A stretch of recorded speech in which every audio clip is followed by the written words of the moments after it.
Hello everyone, welcome to BSP Pharmacy. I am Nikita Gupta, and as we started our subject Pharmacology 1 Unit 2 General MCQs. जैसे कि हमने start किया था हमारा subject pharmacology और उसकी फर्स्ट पार्ट जो है फार्माकोलॉजी को, ठीक है, फार्माकोलॉजी की बेसिकली हमारे 3 पार्ट्स हैं। तो फर्स्ट पार्ट जो है उसके हम यूनिट वाइज यहाँ पर एमसीक्यूज को डिस्कस कर रहे हैं। तो अभी हम डिस्कस करेंगे सेकेंड यूनिट से रिलेटेड मल्टीपल चॉइस के क्वेश्चंस को, जिनको कई सारे कॉम्पिटिटिव एग्जाम्स में पूछा जाता है। तो स्टार्ट करते हैं हमारे एमसीक्यूज की सीरीज। फर्स्ट क्वेश्चन है इसके अंदर आपके पास कि the bio transformation of the drugs is render them. जो ड्रग का बायो ट्रांसफॉर्मेशन होता है ना, उसको क्या कर देता है? देखो बेसिकली बायो ट्रांसफॉर्मेशन का प्रोसेस जो है उसे हम बोलते हैं मेटाबॉलिज्म भी बोला जाता है, यानी कि यहाँ पर ड्रग जो है वो मेटाबोलाइज भी हो जाती है।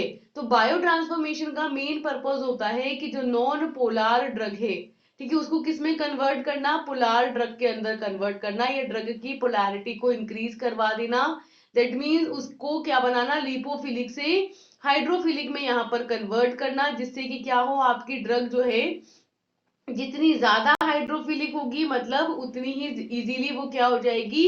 एक्सक्रीट आउट हो जाएगी। उसके एक्सक्रीशन को सुटेबल बनाने के लिए, फास्ट बनाने के लिए यहाँ पर बायो ट्रांसफॉर्मेशन किया जाता है। तो इस तरीके से ड्रग का बायो ट्रांसफॉर्मेशन उसको क्या बनाता है?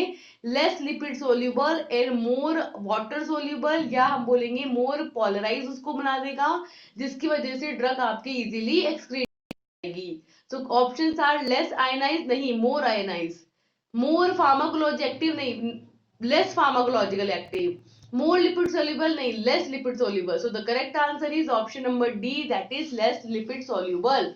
Next question है tick the drug type for which microsomal oxidation is most common prominent. आपको इनमें से बताना है कि कौन सा ड्रग टाइप है जो कि माइक्रोसोमल ऑक्सीडेशन के लिए सबसे ज्यादा प्रीडोमिनेंट होता है, ठीक है। तो बेसिकली माइक्रोसोमल ऑक्सीडेशन की यहाँ पर बात होगी तो इसके अंदर आपके पास ड्रग के टाइप आते हैं lipid soluble, water soluble, low molecular weight and high molecular weight, ठीक है। तो माइक्रोसोमल ऑक्सीडेशन के अंदर बेसिकली जो ड्रग सबसे ज्यादा जाती है वो होती है लिपिड सोल्यूबल ड्रग्स, जो कि लिपिड सोल्यूबल से आपके लिपिड इनसोल्यूबल या वाटर सोल्यूबल के अंदर यहाँ पर कन्वर्ट होती हैं, ठीक है। बेसिकली ये माइक्रोसोमल ऑक्सीडेशन भी आपके मेटाबॉलिज्म का ही एक टाइप होता है जो लिपिड सोल्यूबल ड्रग को वाटर सोल्यूबल या पोलार ड्रग के अंदर कन्वर्ट कर देती है, जिससे कि वो इजीली एक्सक्रीट आउट हो सके। तो correct answer is option number A, that is lipid soluble. Next question है pick out the right statement. 4 statement है, इनमें से राइट स्टेटमेंट बताना है आपको, ठीक है। यानी कि 3 स्टेटमेंट होंगे जो गलत होंगे। तो देखो, microsomal oxidation always result in inactivation of an compound। Microsomal oxidation से क्या हमेशा कंपाउंड का इनएक्टिवेशन ही होगा? नहीं, देखो एक्टिवेशन भी हो सकता है, इनएक्टिवेशन भी हो सकता है, दोनों की प्रोबेबिलिटी होती है। ज्यादातर इनएक्टिवेशन ही होता है, लेकिन हमेशा ही इनएक्टिवेशन होगा ऐसा नहीं होता, ठीक है। तो ये तो इनकरेक्ट हो गया। सेकेंड ऑप्शन है कि microsomal oxidation results in and decrease in compound toxicity. अगर माइक्रोसोमल ऑक्सीडेशन होगा तो कंपाउंड की टॉक्सिसिटी कम हो जाएगी।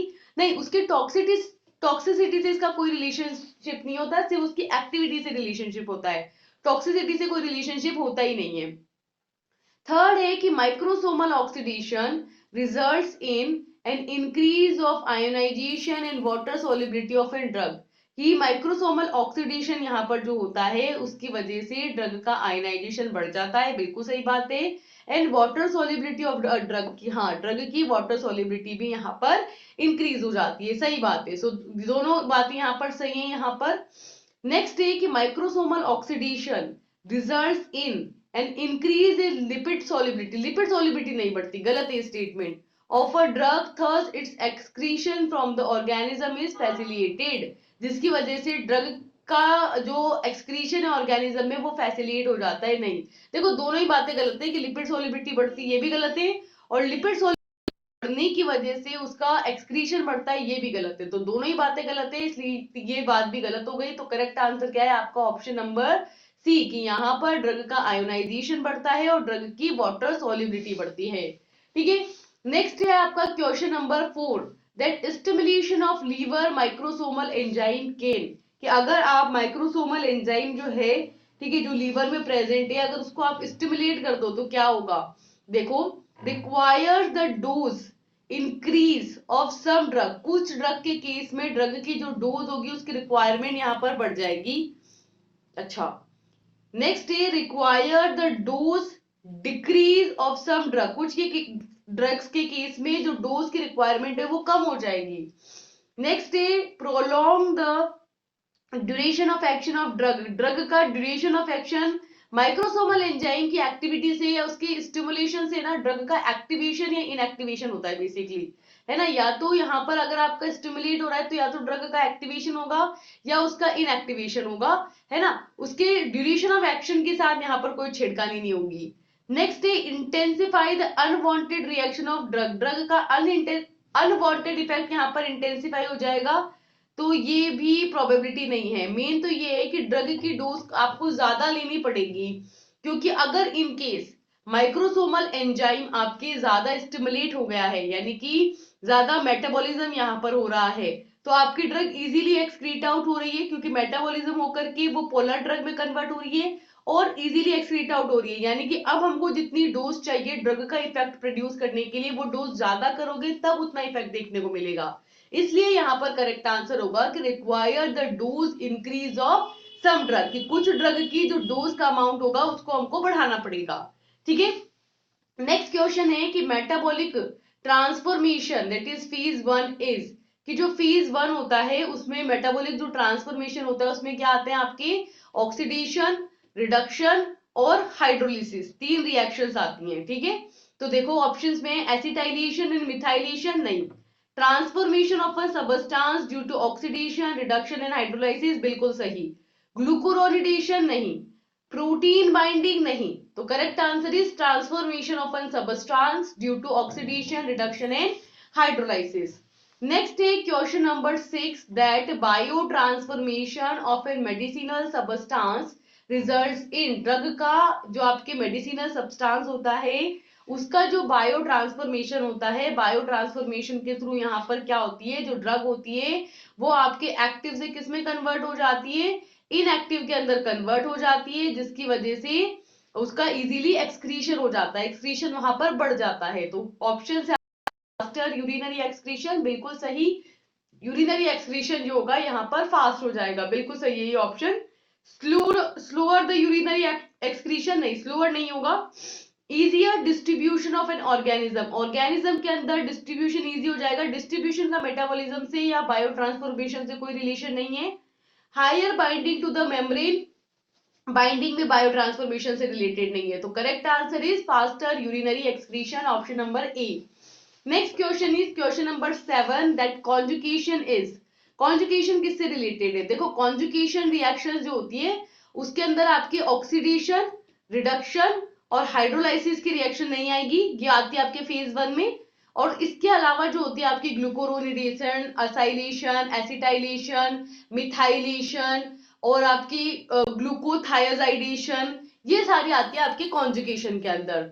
ठीक है, इसे हम फेज 2 की रिएक्शन भी बोलते हैं। ठीक है, तो ऑप्शन है आपके पास process of drug reduction by special enzyme, special enzymes के थ्रू ड्रग का रिडक्शन होना नहीं, ये फेज 1 हो गया। प्रोसेस ऑफ ड्रग ऑक्सीडेशन, ये भी फेज 1 हो गया बाय स्पेशल ऑक्सीडेज एंजाइम।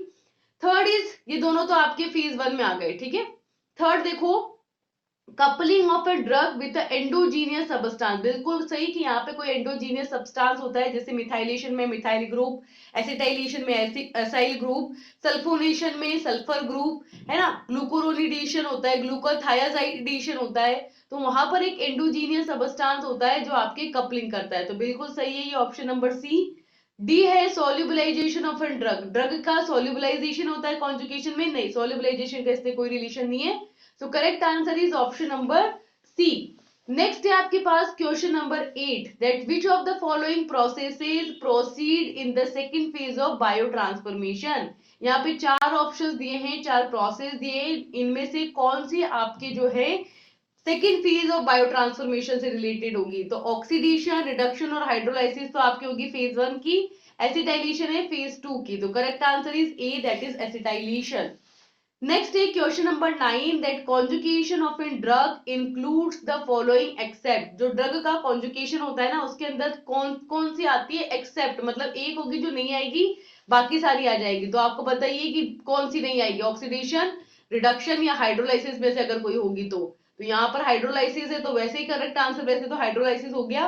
बाकी आपको भी पता है कि ग्लूकोरेनिडेशन, सल्फेट फॉर्मेशन और मिथाइलेशन आपकी कॉन्जुगेशन रिएक्शन का पार्ट है। तो ये तीनों नहीं होगा। तो correct answer is option C.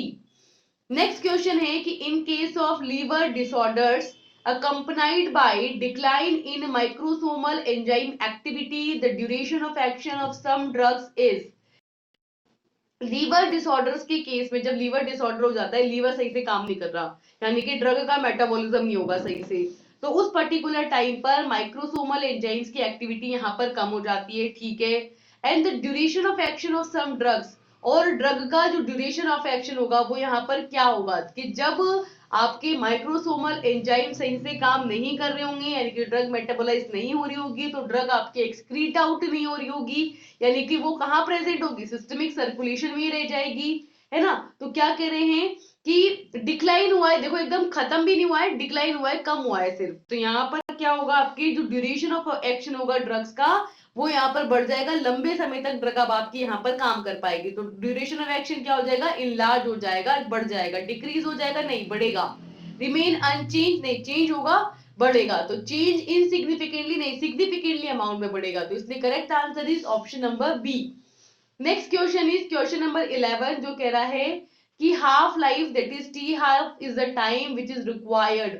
T half जो आपका टाइम होता है वो टाइम होता है जिसके अंदर आपके ड्रग की जो कंसंट्रेशन हो वो क्या हो जाती है, हाफ हो जाती है, उसको बोला जाता है क्या, आपके टी हाफ बोला जाता है। तो टी हाफ का क्या मतलब है, देखो कि change the amount of drug in the plasma by half during the elimination, during the elimination, है ना, कि एलिमिनेशन के टाइम पर आपकी जो ड्रग है उसका जो प्लाज्मा के अंदर कंसंट्रेशन है वो आपका क्या हो गया है, हाफ हो गया है, ठीक बात है। नेक्स्ट बोला है कि metabolise the half of an introduce drug into an active metabolite, कि भाई आपकी जो ड्रग है वो हाफ हो गई है, हाफ मेटाबोलाइज हो गई है, नहीं हाफ मेटाबॉलिज्म का मतलब नहीं है हमारा, सिर्फ यहाँ पर मतलब होता है कि टोटल हमने कंसंट्रेशन सिस्टमिक सर्कुलेशन में जो गई थी वो सी थी, अब वो रिड्यूस होकर के प्लाज्मा में कितनी हो गई है, हाफ हो गई है। So absorb half of the introduce drug नहीं, bind half of the introduce drug to the plasma protein नहीं। So correct answer is change the amount of a drug in a plasma by half during the elimination, ठीक है। Next is the question number 12। Question number 12 कहता है कि half life that is T half doesn't depend on, T half किस पर depend नहीं करता है। तो देखो किस किस पर डिपेंड करता है, पहले ये देख लो, बायो ट्रांसफॉर्मेशन पर। देखो टी हाफ जो मेनली रहेगा ना, जब हम जैसे मान लो first order, second order, third order के लिए निकालते हैं, जीरो ऑर्डर के लिए निकालते हैं, तो हमको पता है कि टी हाफ जो रहता है ना वो एक तो ड्रग की कंसंट्रेशन पे डिपेंड करता है, ठीक है। तो ड्रग की कंसंट्रेशन देख लो, concentration of a drug in plasma इस पे डिपेंड करेगा, ठीक है। ऑल्सो आपकी किस रेट से ड्रग एलिमिनेट हो रही है, क्योंकि हमने अभी लास्ट जस्ट डेफिनेशन पढ़ी कि during the elimination, during the elimination की बात हो रही है, तो रेट ऑफ ड्रग पे भी डिपेंड करेगा, बायो ट्रांसफॉर्मेशन पे तो डिपेंड करेगा ही सही, क्योंकि बायो ट्रांसफॉर्मेशन के थ्रू ही आपकी जो एक्टिव ड्रग होगी वो इनएक्टिव में कन्वर्ट हो रही होगी, और उसी को हम यहाँ पे बोल रहे हैं कि हाफ हो गई है, हाफ हो गई है मतलब वो आधी इनएक्टिव हो चुकी है, ठीक है। तो किस पर डिपेंड नहीं करेगा कि टाइम ऑफ ड्रग अब्सॉर्ब, कि ड्रग को कितना टाइम लगाए अब्सॉर्ब होने में, इस बात पर वो डिपेंड नहीं करेगा। So the correct answer is option number B, that is time of drug absorption.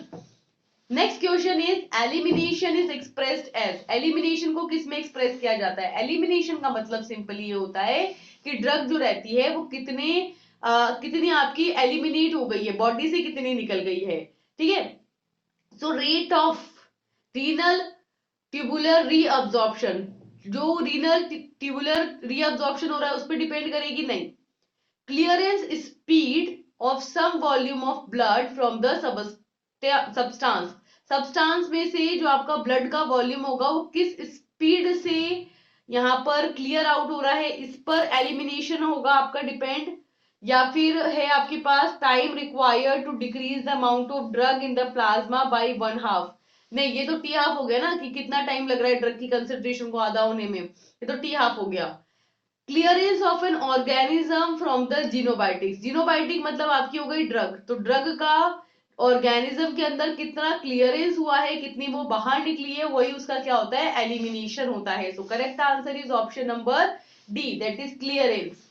Next है question number 14, that elimination rate constant that is K elimination is define by following parameters. अगर हम के elimination को यहाँ पर define करेंगे तो कौन कौन से पैरामीटर्स पर, ये किस किस पैरामीटर के थ्रू एक्सप्रेस किया जाएगा इसको, तो देखो कि elimination rate constant that is K elimination is equals to rate of absorption पे डिपेंड करेगा, नहीं, maximum concentration of a substance in a plasma, इस पर, इसके थ्रू यहां पर डिफाइन करेंगे, नहीं, ठीक है, हाईएस्ट सिंगल डोज, नहीं, हाफ लाइफ, हाफ लाइफ से जरूर होगा, क्योंकि हाफ लाइफ में जितनी आपकी ड्रग यहाँ पर जितने टाइम में हाफ होगी वही किस में जाएगी, आपके फर्दर एलिमिनेशन में जाएगी, तो इसलिए यहाँ पर हाफ लाइफ पर जरूर ये डिपेंड करता है। तो correct answer is option number D.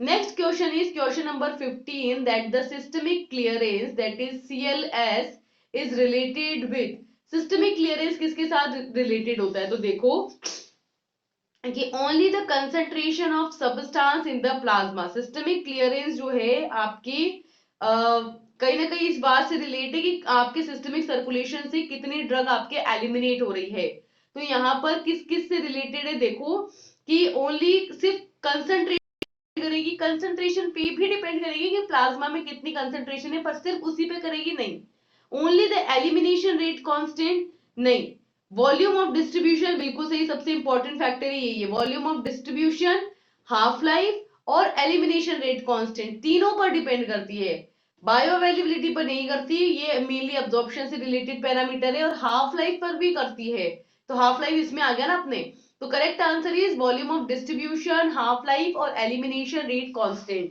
ठीक है, तीनों आपके होंगे करेक्ट आंसर।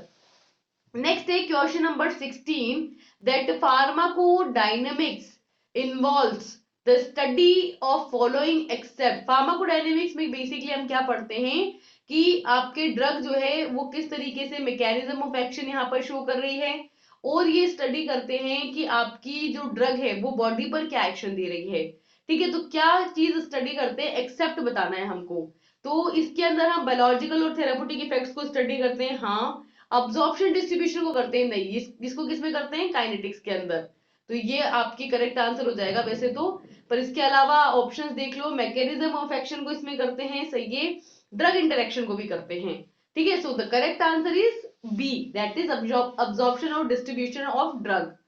नेक्स्ट क्वेश्चन है कि pharmacodynamics involves the study of the following, pharmacodynamics में क्या स्टडी करते हैं, ड्रग का मैकेनिज्म ऑफ एक्शन, तो correct answer is option number A, biotransformation करते हैं नहीं, बायो ट्रांसफॉर्मेशन, डिस्ट्रीब्यूशन और एक्सक्रीशन, ये तीनों किससे रिलेटेड है, फार्माकोकाइनेटिक्स से।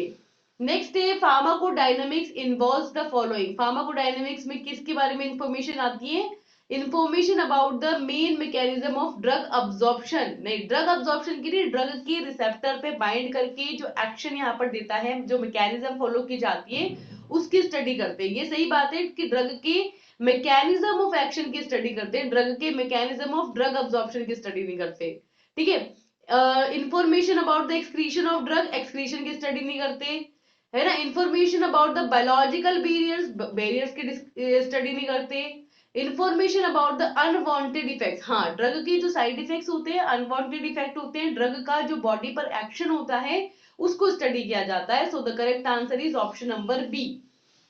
नेक्स्ट है आपका question number 19, that pick out the receptor which of the most appropriate in terms of receptor, receptor के बारे में कौन सी जानकारी है जो सबसे सही है, तो देखो कि all type of ion channels modulated bye the drug, जितने भी आयन चैनल है सब ड्रग मॉड्यूलेट करती है नहीं, enzyme of oxidising reducing reactions activated by the drug, drug के थ्रू ऑक्सीडेशन रिडक्शन यहाँ पर मॉड्यूलेट होता है नहीं, नेक्स्ट है कि active macromolecular compound of a cell और ऑर्गेनिज्म, किसी भी सेल या किसी भी ऑर्गेनिज्म के अंदर जो मैक्रोमोलिकुलर कंपोनेंट्स है आपके, ठीक है, जिसके अंदर a drug molecule has to combine with in order to elicit a specific effect, कि यहाँ पर ड्रग मॉलिक्यूल को एक स्पेसिफिक रिसेप्टर से बाइंड होकर के यहाँ पर स्पेसिफिक इफेक्ट देखने को मिलता है, उसी को क्या बोलते हैं, रिसेप्टर बोलते हैं। बिल्कुल सही बात है कि सेल के अंदर या किसी भी ऑर्गेनिज्म के अंदर प्रेजेंट वो एक्टिव मैक्रोमोलिकुलर कंपोनेंट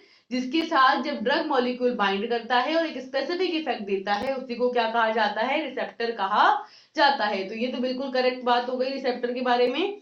नेक्स्ट है कि carrier activated by the drug, कि कैरियर मॉलिक्यूल है और ड्रग से एक्टिवेट होता है, नहीं।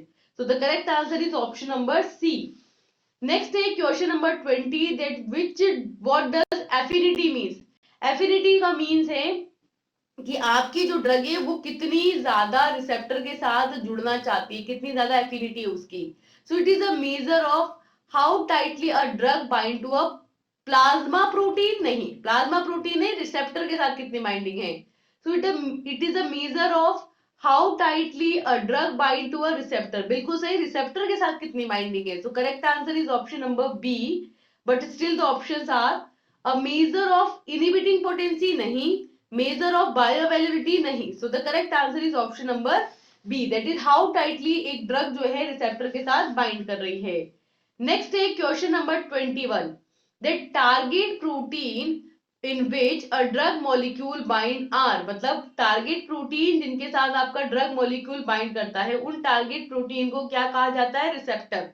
ठीक है, तो वो रिसेप्टर होते हैं ओनली रिसेप्टर, नहीं, टारगेट प्रोटीन्स के अंदर आपके आयन चैनल्स भी आ जाएंगे, आपके कैरियर मॉलिक्यूल्स भी आ जाएंगे जो प्रोटीनियस नेचर के होते हैं। तो correct answer is all of the above, जिनके साथ आपका ड्रग मॉलिक्यूल बाइंड करता है। नेक्स्ट है आपका question number 22, that agonist is in substance. Agonist क्या होता है, एगोनिस्ट वो होता है जब रिसेप्टर के साथ बाइंड करता है, ठीक है, तो एक पर्टिकुलर इफेक्ट यहाँ पर एगोनिस्टिक एक्शन देखने को मिलता है, उसको बोलते हैं हम एगोनिस्ट। तो ऑप्शन है कि interact with the receptor without producing any effect, गलत बात, इफेक्ट प्रोड्यूस होता है यहाँ पर, तो ये गलत हो गया। नेक्स्ट है इंटरेक्ट विद द रिसेप्टर, ठीक है, initiate changes in the cell function and producing various effects, हाँ, कि रिसेप्टर के साथ बाइंड होता है, सेल फंक्शनिंग के अंदर चेंजेस करता है और कई सारे इफेक्ट यहाँ पर प्रोड्यूस करता है, तो ये सही बात हो गई। Increase the concentration of another substance to produce an effect, इसको बोलते हैं पोटेंशिएशन, गलत बात है, ये एगोनिस्ट के बारे में नहीं है, पोटेंशिएशन हो गया ये तो, कि एक ड्रग ने दूसरे ड्रग के इफेक्ट को बढ़ा दिया। नेक्स्ट है interact with the plasma protein and does not produce any, नहीं, ये हो गया प्लाज्मा प्रोटीन बाइंडिंग, कि आपकी ड्रग जो है प्लाज्मा प्रोटीन के साथ बाइंड हो रही है और इफेक्ट प्रोड्यूस नहीं कर पा रही, क्योंकि प्रोटीन के साथ जुड़ गई ना इस वजह से, तो इसलिए ये भी नहीं होगा। तो करेक्ट आंसर होगा कि भाई रिसेप्टर के साथ जुड़ेगा और इफेक्ट देखने को मिलेगा, वो है एगोनिस्ट। नेक्स्ट क्वेश्चन है कि if an agonist can produce a maximum effect and having high efficiency then it is called, अगर एक एगोनिस्ट है वो अपना मैक्सिमम एगोनिस्टिक एक्शन दे रहा है और उसकी हाई एफिशिएंसी है, तो वो किस तरीके का एगोनिस्ट होगा, फुल एगोनिस्ट। ठीक है, अगर आपके कुछ परसेंटेज में इफेक्ट आ रहा है तो पार्शियल एगोनिस्ट, अगर अपोजिट एक्शन आ रहा है या कोई एक्शन नहीं आ रहा तो एंटागोनिस्ट, और एगोनिस्ट एंटागोनिस्ट तो दोनों साथ में जुड़ गए, इसका कोई यहाँ पर मीनिंग नहीं है, लेकिन 100% इफेक्ट आ रहा है तो आपका क्या होगा, फुल एगोनिस्ट। तो correct answer is D. Next question है आपके पास, that if an agonist can produce सब मैक्सिमम इफेक्ट, अगर आपका एगोनिस्ट सब मैक्सिमम इफेक्ट दे रहा है और हैज अ मॉडरेट एफिशिएंसी, और एफिशिएंसी उसकी मॉडरेट है, तो फिर इसको क्या बोलेंगे, पार्शियल एगोनिस्ट। अभी मैंने जस्ट बताया कि अगर मैक्सिमम इफेक्ट है तो फुल, अगर हाफ है या सब मैक्सिमम है तो पार्शियल, और अपोजिट है तो एंटागोनिस्ट। ठीक है, या कोई इफेक्ट नहीं है तो एंटागोनिस्ट। एंटागोनिस्ट मैंने आपको बताया था कि ये अपोजिट एक्शन नहीं देता, ये एगोनिस्ट के इफेक्ट को प्रोड्यूस नहीं होने देता, इस वजह से हम ये कहते हैं कि अपोजिट एक्शन है ना। एक्चुअल में इसका खुद का कोई एक्शन नहीं होता, ये तो सिंपली जो हमारे रिसेप्टर पे जहां पर एगोनिस्ट को जुड़ना होता है वहां पर ये एंटागोनिस्ट आकर के बैठ जाता है, जिसकी वजह से एगोनिस्ट नहीं बैठ पाता और इफेक्ट जो आ रहा था ना वो नहीं आ पाता। ठीक है, तो उसको बोलते हैं एंटागोनिस्ट। तो देखो ऑप्शन है आपके पास कि बाइंड टू द रिसेप्टर, ठीक है, initiate changes in the cell function and produce maximum effect, नहीं, ये तो हो गया आपका agonist. Next they bind to the receptor and initiate changes in the cell function but producing सब maximum effect. तो ये हो गया आपका partial agonist. Next they interact with the plasma protein and does not produce any effect. Plasma protein की बात यहाँ पे कहाँ पे आ गई, तो गलत हो गया ये तो. Next they bind to the receptor without directly altering their function, की रिसेप्टर के साथ जाके बाइंड होता है और उसके जो फंक्शंस होते हैं उसको यहाँ पर डायरेक्टली कुछ भी अल्टर नहीं करता, डायरेक्टली कोई इफेक्ट प्रोड्यूस नहीं करता, सिंपली जो एगोनिस्ट का इफेक्ट आ रहा होता है उसको यहाँ पर अल्टर कर देता है, उसको इफेक्ट को प्रोड्यूस नहीं होने देता है ना, तो उसको बोलते हैं आप एंटागोनिस्ट. तो correct answer is option number D. Next है आपका question number 26 that a competitive antagonist is in substance. देखो कॉम्पिटिटिव एंटागोनिस्ट वो होते हैं जो कंपीट करते हैं उस पर्टिकुलर सेम रिसेप्टर से बाइंड करने के लिए और एक्शन प्रोड्यूस करने के लिए. तो ऑप्शंस में फर्स्ट है कि interact with the receptor produce sub maximum effect, partial agonist हो गया ये तो. Binds to the same receptor site and progressively inhibit the agonistic response. बिल्कुल सही कि यहाँ पर सेम रिसेप्टर के साथ बाइंड होता है, सेम साइट पर बाइंड होता है जहां पर एगोनिस्ट को बाइंड होना है, और जो एगोनिस्ट का रिस्पॉन्स होता है उसको इनिबिट कर देता है, उसको क्या बोलते हैं, कॉम्पिटिटिव एंटागोनिस्ट बोलते हैं. बिल्कुल सही स्टेटमेंट है ये. थर्ड है कि binds to a non specific site of tissues, नहीं, binds to one receptor subtype as an agonist and to another as an antagonist. की एगोनिस्ट की एक पर्टिकुलर जो सब टाइप्स होते हैं वहां पर बाइंड होता है और एंटागोनिस्ट की दूसरी साइड पर यहां पर बाइंड होता है. ठीक है, मतलब एक सब टाइप पर तो एगोनिस्ट जुड़ जाएगा और दूसरे पे एंटागोनिस्ट जुड़ जाएगा, नहीं नहीं ऐसा कुछ नहीं है. तो correct answer is option number B की सेम रिसेप्टर की जहां पर आपका एगोनिस्ट बाइंड हो रहा था वहां पर ये जाकर ये बाइंड होगा, बस एगोनिस्ट के एक्शन को उसके रिस्पॉन्स को इनिबिट कर देगा.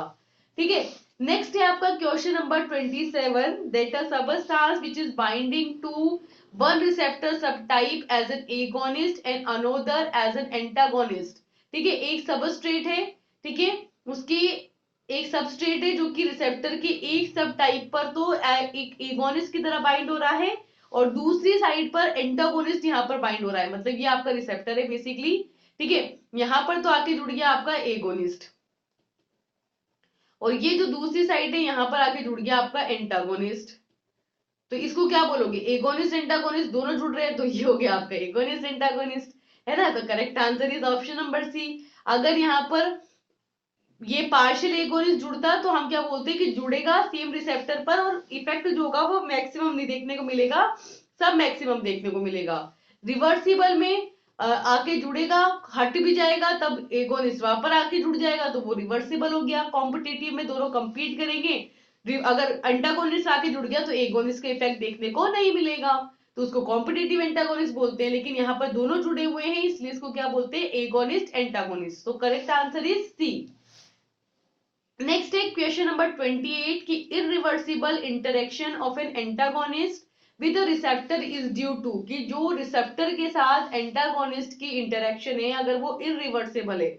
इरिवर्सिबल का मतलब है कि एक बार अगर एंटागोनिस्ट जुड़ गया तो वो बाद में एगोनिस्ट को नहीं जुड़ने दे रहा, तो वो इंटरेक्शन किस तरीके की होती है, तो ऐसे स्ट्रॉन्ग बॉन्ड को कोवेलेंट बॉन्ड ही बोला जाता है.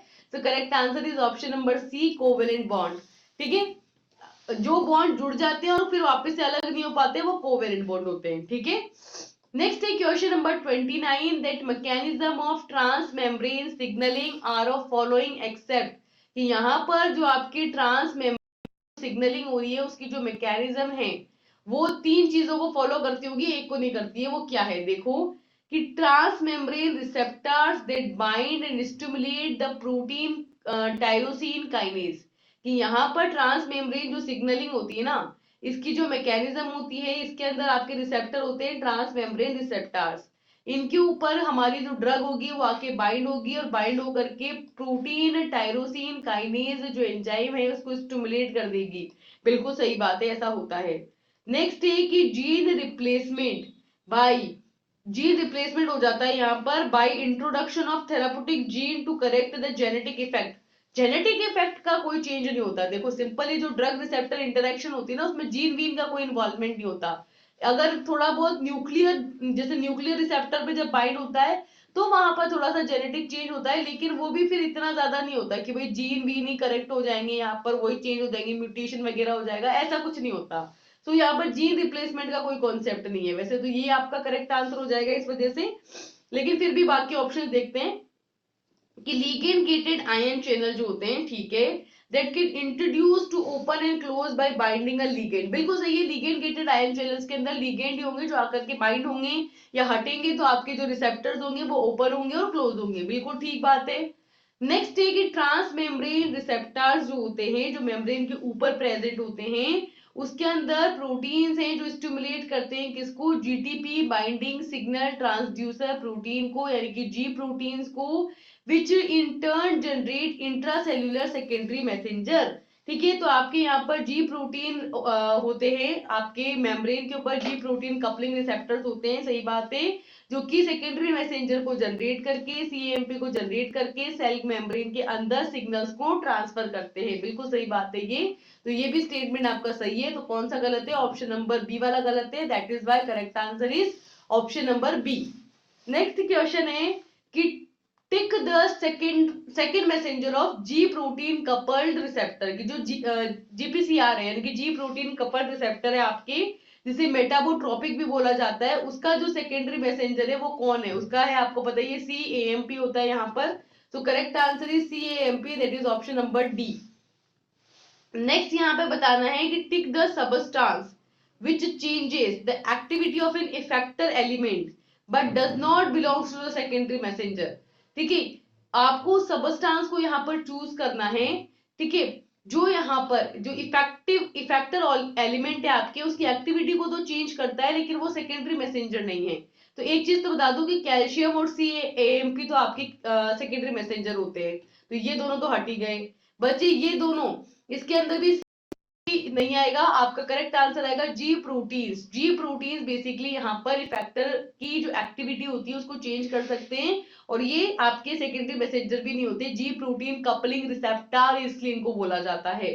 So the correct answer is option number C. Next question है कि an increase of the second messenger, कि अगर हम सेकेंडरी मैसेंजर को यहाँ पर इंक्रीज करें, ठीक है, यानी कि सीएएमपी सीजीएमपी भी आपका सेकेंडरी मैसेंजर है, यहाँ पर आप ऐसे भी इसको एलिमिनेट कर सकते थे, सीजीएमपी भी है यहाँ पर सेकेंडरी मैसेंजर, तो ये तीनों तो अपने आप ही एलिमिनेट हो जाते, यही बच जाता। ठीक है, तो सीजीएमपी सीएमपी और कैल्शियम +2 ये तीनों ही आपके सेकेंडरी मैसेंजर है।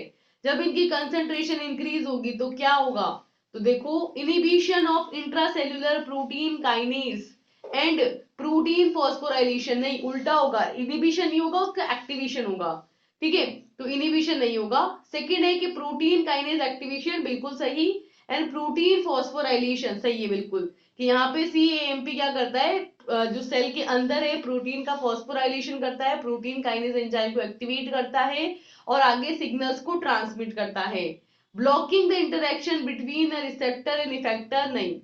Antagonist with the endogenous ligand, cell के अंदर जो लिगेंड प्रेजेंट है उनके साथ एंटागोनिस्ट का काम करता है, नहीं।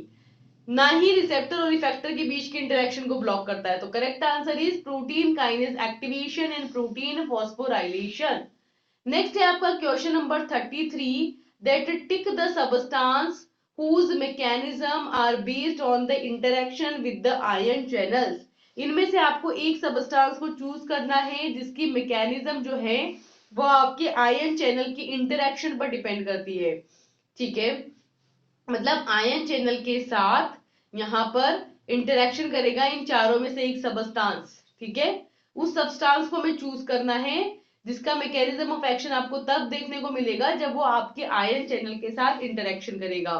तो आपके पास ऑप्शन है सोडियम आयन, देखो सोडियम चैनल में सोडियम आयन होता है इंटरेक्शन करने के लिए, कैल्शियम चैनल ब्लॉकर के अंदर कैल्शियम आयन होता है यहाँ पर, फॉस्फोरस चैनल एक्टिवेटर्स के अंदर फॉस्फोरस आयन होता है। तो तीनों के अंदर आयन से, और यही आपके आयन चैनल के साथ इंटरेक्शन करेंगे और एक्शन प्रोड्यूस करेंगे।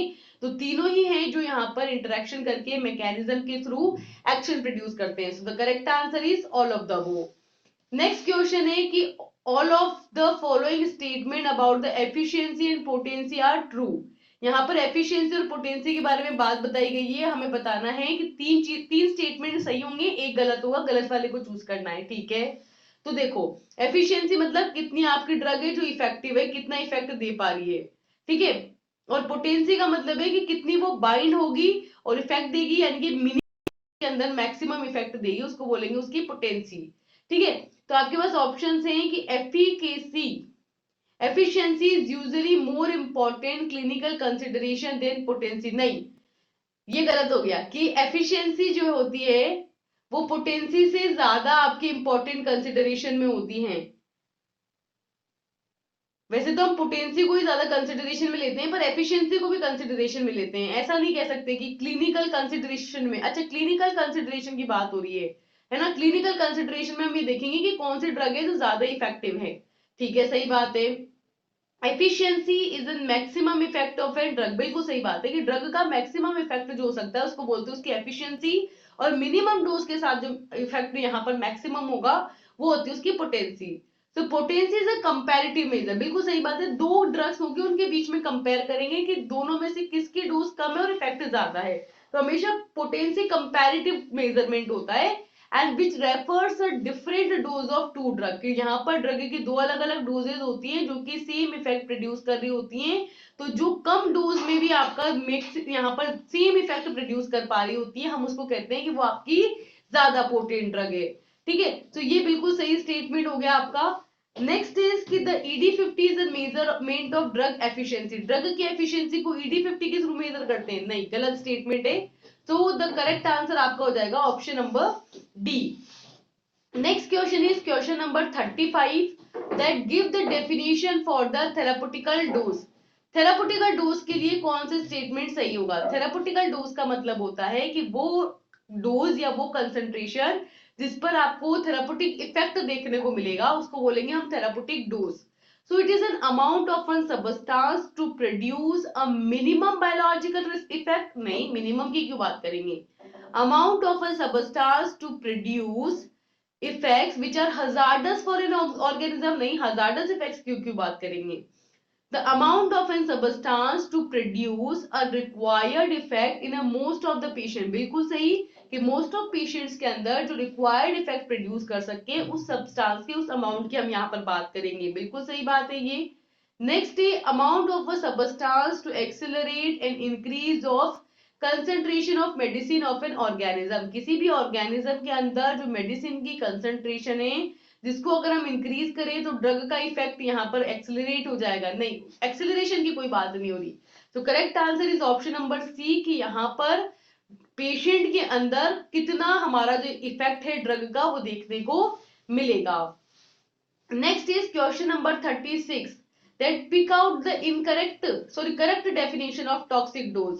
टॉक्सिक डोज की करेक्ट डेफिनेशन, तो टॉक्सिक डोज का मतलब है कि थेरापेटिक कंसंट्रेशन से ज्यादा डोज जो कि टॉक्सिसिटी प्रोड्यूस कर रही है उसको टॉक्सिक डोज बोलते हैं, ठीक है। तो देखो कि amount of an substance to produce minimum biological effect, नहीं, amount of a substance to produce hazardous effect for an organism, बिल्कुल सही। वो अमाउंट जब किसी भी ऑर्गेनिज्म के अंदर हार्मफुल या हजार्डस आपके इफेक्ट देखने को मिले उसको बोलेंगे उसकी टॉक्सिक डोज, बिल्कुल सही स्टेटमेंट है ये। नेक्स्ट है amount of in substance to produce the necessary effect in most of the patient. नहीं, जो नेसेसरी वाला है उसको हमने बता ही दिया, वो तो थेरापेटिक डोज हो गई आपकी।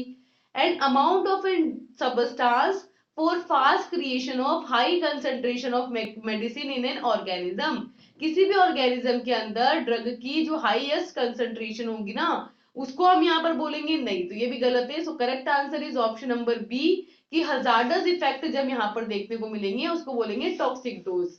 नेक्स्ट है question number 37, that which effect में lead to toxic reactions when a drug is taken continuously और रिपीटेडली। अगर हम एक ड्रग को कंटिन्यूअसली ले रहे हैं, बार बार रिपीटेटिवली ले रहे हैं, तो किस तरीके की टॉक्सिक रिएक्शन हमको यहाँ देखने को मिलेंगे, कैसे इफेक्ट देखने को मिलेंगे? देखो, बार बार ले रहे हो तो ड्रग जो रहेगी बॉडी में एक्यूमुलेट होती जाएगी, तो आपको जो इफेक्ट देखने को मिलेगा उसको बोलेंगे cumulative effect, that is option number B. Next question है question number 38, that what term is used to describe a more gradual decrease in the responsiveness of a drug which is taking for a days weeks to develop। यहाँ पर इनमें से कौन सा term होगा जो आपको यहाँ पर डिस्क्राइब करेगा, बताएगा किसके बारे में, ग्रेजुअली होने वाले डिक्रीज के बारे में, कि ड्रग का रिस्पॉन्स जो हो रहा है वो धीरे धीरे कम हो रहा है क्योंकि टॉलरेंस जनरेट हो रहा है, कि जैसे जैसे दिन बीतेंगे, जैसे जैसे सप्ताह बीतेंगे, वैसे वैसे ड्रग का जो है टॉलरेंस जनरेट होगा, उसकी रिस्पॉन्सिवनेस कम होती जाएगी। तो correct answer is tolerance. Next question is, what term is used to describe the decrease in responsiveness to a drug? Drug की रिस्पॉन्सिवनेस यहाँ पर कम हो रही है with in a few minutes, कुछ ही मिनट में कम हो गई है ना, तो वो उसको बोल रहे हैं ट्रैकीफाइलेक्सिस। कुछ जो अलग सा इफेक्ट होगा है ना, कुछ जो सडन इफेक्ट होगा, अलग सा इफेक्ट होगा, अनयूजुअल इफेक्ट होगा, उसको बोलते हैं ट्रैकीफाइलेक्सिस। तो correct answer is option number D. Next है कि ट्रैकीफाइलेक्सिस का मतलब क्या है, जो बहुत ही जल्दी जो टॉलरेंस जनरेट होता है उसको बोलते हैं ट्रैकीफाइलेक्सिस। तो ट्रैकीफाइलेक्सिस का मतलब है a very rapidly developing tolerance, बहुत ही जल्दी जनरेट होने वाला टॉलरेंस क्या कहलाता है, tachyphylaxis. So correct answer is option number B. Next question है क्वेश्चन नंबर 41 कि टॉलरेंस और drug resistance can be a consequence of, किसका कॉन्सिक्वेंस होता है कि ड्रग आप बहुत ज्यादा टॉलरेंस जनरेट हो जाता है और फिर वो जो ड्रग होती है वो बॉडी में रेजिस्टेंस जनरेट कर लेती है, मतलब उसका इफेक्ट नहीं देखने को मिलता। तो ये किसका कॉन्सिक्वेंस है, ड्रग की डिपेंडेंस का? नहीं, डिपेंडेंस में तो हमको वो आदी हो जाते हैं उस ड्रग की, फिर तो हमें वो चाहिए सही, वो टॉलरेंस नहीं है। टॉलरेंस का मतलब तो ये है कि ड्रग का इफेक्ट नहीं आ रहा बेसिकली। क्यों हुआ ऐसा? क्योंकि इंक्रीज मेटाबॉलिक डिग्रेडेशन, की बाय द टाइम ड्रग का डिग्रेडेशन यहाँ पर बढ़ गया, तो अब क्या हो रहा है, ड्रग का उतनी कंसंट्रेशन में इफेक्ट देखने को नहीं मिल पा रहा। तो correct answer is increased metabolic degradation. इसके अलावा आपके पास है कि depressed drug renal drug excretion, कि अगर आपके ड्रग का जो रीनल एक्सक्रीशन यहाँ पर कम हो जाए, डिप्रेस हो जाए, तो भी टॉलरेंस जनरेट हो जाएगा। नहीं, एक्सक्रीशन इसका रिलेशन नहीं है। Activation of a drug after hepatic first pass metabolism, नहीं, फर्स्ट पास मेटाबॉलिज्म के बाद अगर ड्रग का आपके एक्टिवेशन यहां पर हो जाता है तो उसे टॉलरेंस तो नहीं कहते। तो correct answer is increase metabolic degradation. Next is question number 42 that tolerance and drug resistance can be a consequence of, same चीज बोली हमने कि किसका कॉन्सिक्वेंस है, तो हमने अभी जस्ट बताया कि भाई मेटाबॉलिज्म का। तो इसी तरीके से यहाँ पर एक और कंडीशन है कि when change in the receptor, loss of them and exhaustion of mediators, कि यहाँ पर जब आपके रिसेप्टर्स चेंज हो जाएं या उनमें से कुछ रिसेप्टर आपके लॉस्ट हो जाएं या मीडिएटर्स के थ्रू एग्जॉस्ट हो जाएं, तो भी यहाँ पर टॉलरेंस या फिर आपके ड्रग रेजिस्टेंस देखने को मिलता है। ठीक है, ड्रग रेजिस्टेंस का मतलब सिर्फ सिंपल ही होता है कि ड्रग का जो इफेक्ट आना था ना वो नहीं आ पाएगा। ठीक है, ऑप्शंस और भी देख सकते हो आप कि इंक्रीज ड्रग रिसेप्टर सेंसिटिविटी, अगर सेंसिटिविटी बढ़ जाएगी तो इफेक्ट यहाँ पर बढ़ेगा, कम नहीं होगा। तो ये तो गलत है बिल्कुल। डिक्रीज मेटाबॉलिक डिग्रेडेशन, अभी हमने जस्ट बोला कि मेटाबॉलिक डिग्रेडेशन यहाँ पर इंक्रीज हो रहा है, इसकी वजह से जनरेट हो रहा है, तो ये भी गलत हो गया। Decrease in renal tubular secretion, tubular secretion अगर बढ़ गया तो बॉडी में कंसंट्रेशन कम है तो वो इफेक्ट देगी, वैसे ट्यूबुलर सिक्रीशन से कम रिलेटेड है। तो correct answer is change in the receptor, loss of them और exhaustion of the mediators. Next है आपका question number 43 that tolerance develops because of, tolerance क्यों जनरेट होता है, क्योंकि आप बहुत ज्यादा ड्रग ले रहे होते हो, उस वजह से धीरे धीरे वो इफेक्ट देना बंद कर देती है। क्योंकि डिमिनिश अब्जॉर्प्शन, अब्जॉर्प्शन नहीं हो रहा, नहीं हो रहा है अभी भी अब्जॉर्प्शन, तो गलत है। Rapid excretion of drug, drug excrete हो रही है इसलिए टॉलरेंस हो रहा है, नहीं, एक्सक्रीशन से कैसे रिलेटेड है? बोथ ऑफ द बो, नहीं, नन ऑफ द बो, हाँ, इन में से कोई ऑप्शन नहीं है इसके लिए सही। नेक्स्ट है question number 44 that a situation when failure of continue administering the drug results in serious physiological and somatic disturbance is called, वो सिचुएशन आपकी जो ड्रग होती है जब हम उसको कंटिन्यूअसली एडमिनिस्टर करते हैं और आपके सीरियस साइकोलॉजिकल या सोमेटिक डिस्टरबेंस होता है, तो उसको क्या बोला जाता है, उसमें फेल हो जाता है, वो फेलियर हो जाता है, तो उस कंडीशन को क्या बोलते हैं? तो आपके ऑप्शन है ट्रैकीफाइलेक्सिस, ट्रैकीफाइलेक्सिस के लिए तो हमने बोल ही दिया कि सडन डिपेंडेंस होती है, तो डिपेंडेंस की बात ही नहीं करी हमने यहाँ पर, तो गलत, ये तो होगा ही नहीं। सेंसिबिलाइजेशन के अंदर सेंसिटिविटी यहाँ पर बढ़ जाएगी। एब्सिसेंट सिंड्रोम, ठीक है, और आइडियोसिंक्रेसी के लिए भी हमने मना कर दिया। आइडियोसिंक्रेसी मतलब आपकी एक साइड इफेक्ट या एडवर्स इफेक्ट जैसा कोई चीज कि भाई किसी पर्टिकुलर पर्सन को उसको लेकर के सेंसिटिविटी है। So correct answer is abstinence syndrome. Next question है question number 45 that which is the type of drug to drug interaction, जिसमें एक ड्रग ड्रग से दूसरी ड्रग से इंटरेक्शन करती है, ठीक है, तो ये सारी इंटरेक्शंस ही है वैसे तो। Which is connected with the process of absorption, biotransformation, distribution और एक्सक्रीशन, यानी कि फार्माकोकाइनेटिक्स की बात हो गई यहाँ पर, तो इसको क्या बोलेंगे, pharmacokinetics interaction. Correct answer is option number D. Next question is 46 that which is the type of drug to drug interaction which is result of interaction of an receptor cell enzyme और organ level, कि यहाँ पर एक drug दूसरी drug के साथ interaction करेगी यानी कि इंटरेक्शन होगी, और यहाँ पर किसके साथ इंटरेक्शन होगी, रिसेप्टर सेल एंजाइम या ऑर्गन के लेवल के साथ, तो उसको बोलेंगे हम फार्माकोडायनेमिक्स। और correct answer is option number A. Next question है question number 47 that which phenomena can occur in case of using a combination of drug, कि अगर हम ड्रग का कॉम्बिनेशन यूज कर रहे हैं तो कौन सा फिनोमिना होगा, सिनर्जिज्म। सिनर्जिज्म में दो ड्रग होती है ए और बी, दोनों को कंबाइन करके देते हैं, उसी कॉम्बिनेशन इफेक्ट को सिनर्जिज्म में बोला जाता है, तो answer is option number D. Next question है 48 कि if two drugs with the same effect taken together produce an effect which is equal to the magnitude of sum of the effect of the drug individually, it is called as additive effect। कि दो drug है ए और B, इसका drug effect है x और इसका effect है आपके एक्स, तो दोनों ड्रग को साथ में दिया तो इफेक्ट जो हो गया वो सम हो गया उन दोनों का, तो उसको बोलेंगे एडिटिव इफेक्ट या सिनर्जिज्म में भी बोला जाता है। सिनर्जिज्म ऑप्शन होता तो वो भी लगा सकते थे। नेक्स्ट है question number 49 that which what is the term potentiation means. Potentiation का मतलब होता है कि एक ड्रग है वो क्या कर रही है, बी ड्रग के इफेक्ट को बढ़ा दे रही है, उसको बोलते हैं पोटेंशिएशन। तो पोटेंशिएशन का मतलब है intensive increase of a drug effect due to its combination. जब हम कॉम्बिनेशन में दे रहे हैं ड्रग को तो उस ड्रग का इफेक्ट यहाँ पर इंक्रीज हो जा रहा है, उसको बोलते हैं potentiation. So correct answer is option number D. Then है आपका question number 50 that the type of antagonism are. Antagonism के टाइप है समराइजेशन, पोटेंशिएशन, एडिटिव, नहीं कॉम्पिटिटिव और नॉन कॉम्पिटिटिव, दो टाइप का होता है ना, कॉम्पिटिटिव और non competitive, that is my correct answer is option number D. ठीक है, तो ये हुए आपके फिर से 50 क्वेश्चंस फार्माकोडायनेमिक और फार्माकोकाइनेटिक्स से रिलेटेड। अब हम मिलेंगे नेक्स्ट लेक्चर में कुछ और नए एमसीक्यूज के साथ। Till then thank you and all the best, bye bye.